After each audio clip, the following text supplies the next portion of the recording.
Ladies and gentlemen, welcome to a very special night for Infiniti around the world.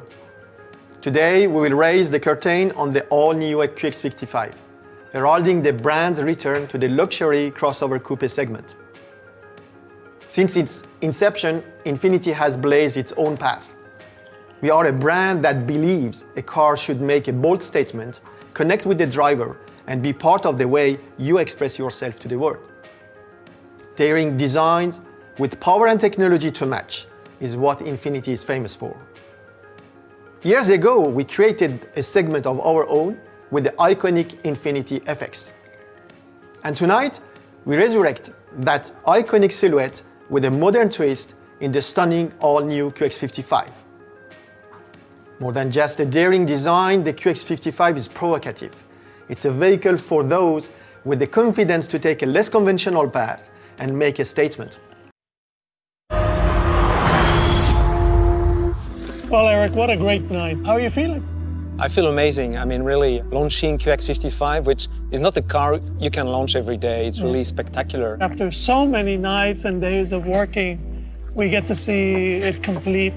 Exactly. No more camouflage or funny parts. It's a real car, and I think QX55 is so special because somehow it's reconnecting Infiniti to the soul of the brand. As we were dreaming together about the QX55, naturally we turned to this spiritual North Star that we had, which is FX. Exactly. We invented that category that maybe we can call crossover coupe. Actually, QX55 is going to be the only Japanese luxury vehicle in that category.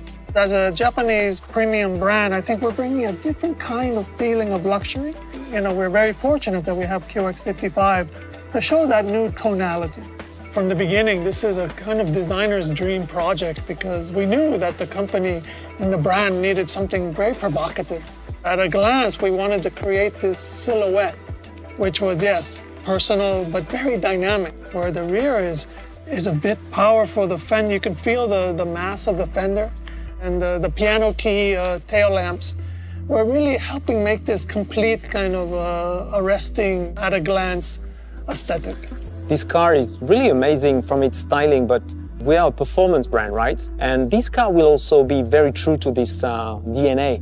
We'll have a 2-liter turbo, variable compression ratio of 268 horsepower. So it will not just look sporty, it will drive really like a sports car. And as a designer, we knew this. So we built on the Infiniti asymmetrical designs that we have on Q50 and Q60. In this one, we have a black and red interior, which is really celebrating the feeling you're gonna have when you're driving. So yes, from the outside, very provocative, and stepping inside, aside from the color, which is very iconic, actually, even in the creation of the shapes, we were exploring ways to really echo the sense of in control for the driver. So for instance, the center console, the way it sweeps over and bends with the leather, really make it feel like a cockpit style. In some aspects, it's a driver-centric cockpit, but I mean, look at the second row. We have this sliding rear bench. We have a cargo space which is higher than our direct competitors. So in that sense, we have here a car which is equally beautiful, but much more practical. So Eric, I know that you drove it the other day. How was that?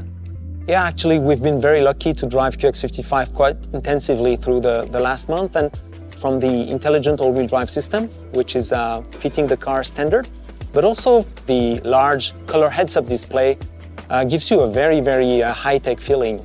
It really changes how you drive. It's really wonderful. And of course, it's not just the drive. I mean, our passengers are going to enjoy the Infiniti InTouch with the twin screens, especially the super quiet cabin. And this kind of private concert 16-speaker Bose system is really spectacular. The car is not just connected to the road, it's also connected to the passengers. You can hook up 7 Wi-Fi devices, and for the first time we are bringing wireless Carplay. So really everyone is very much connected in this car. How long do we have to wait? Not very long, Alfonso. The car is coming on sale early next year.